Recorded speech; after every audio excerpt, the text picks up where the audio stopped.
present my speech on the Ndaa. So,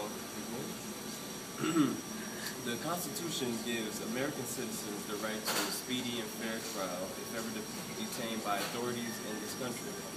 This is important because it assures the people the certain rights if they are falsely accused. Under President Obama's administration, a new law has been proposed and set into place that ultimately strips Americans of these said rights. The National Defense Authorization Act, proposed by Congress on December 1st, 2011, gives the current and all future presidents a power over the military not seen since Civil War times. This act can be used as a weapon of mass destruction against so-called terrorists, or it can be the end to democracy as we know it in America. The National Defense Authorization Act is not the first of its kind. Since the attacks of 9/11, laws have been passed to make it easier for government agencies to gather information on people deemed a threat. Most notably, the Patriot Act, signed by former President George Bush, gave authorities the ability to detect and surveil without the need of a warrant or reason. At the same time, it encroached upon citizens' rights to privacy and began the neighborhood watch around the country. Some argue the laws were needed to ensure the safety of the people, and with fear of another attack on U.S. soil, Congress sweepingly pushed them through. The Obama administration showed their approval of these laws by signing a 4-year extension of certain provisions in the Patriot Act. These provisions included the search of records and files of businesses and wiretaps of any individual thought to be committing terrorist acts, even if they are not found to be affiliated with any terrorist organization. The writing is so vague that any person in a group or organization with more than a certain number of members can be considered a terrorist. This would be helpful to authorities if they needed evidence that a group might be posting a threat but had little time to prevent it.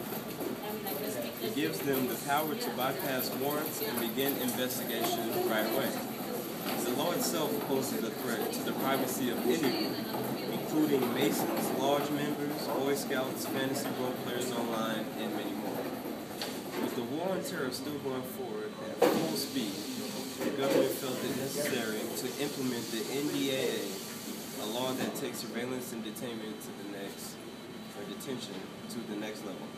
The Ndaa, signed by President Obama on New Year's Eve 2011, has its shares of highs and lows for the American people.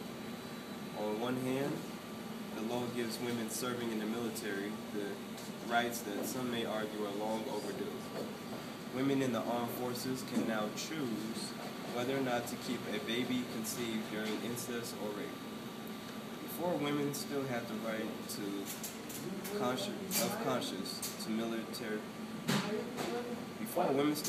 to have an abortion in these instances, but the federal insurance they were given denied coverage. Section 544 gives the freedom of conscience to military personnel.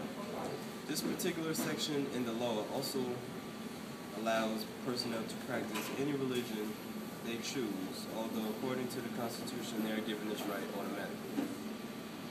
It also allows chaplains to decide whether they want to preside over same-sex marriages. With the Don't Ask, Don't Tell ban in September of 2011, the military was sure to get more and more same-sex couples, and apparently more discrimination at the same time. The Ndaa topples the Fifth Amendment and gives authorities the right to detain alleged terrorists indefinitely. This means people no longer have to be charged with a crime in order to be held against their will. It eliminates the ability to transfer any detainees to a foreign country for trial. This conflicts with President Obama's promise to shut down Guantanamo Bay and effectively place the suspects already detained in a permanent limbo. American citizens can be hunted down and even executed by the now popular unmanned drones. It is important to know all these provisions apply to people on U.S. soil as well. The sobering question we must all ask is, do the ends justify the means? Is it necessary to take away civil liberties of the people in order to protect them? According to Congress and the President, yes it is. There is no telling what long-term effect this and other laws will have on the psyche of American people, be it good or bad. It is clear that the United States government is ready to do whatever it takes to protect its citizens from terrorism, even if it kills them. I think you did a great job with speaking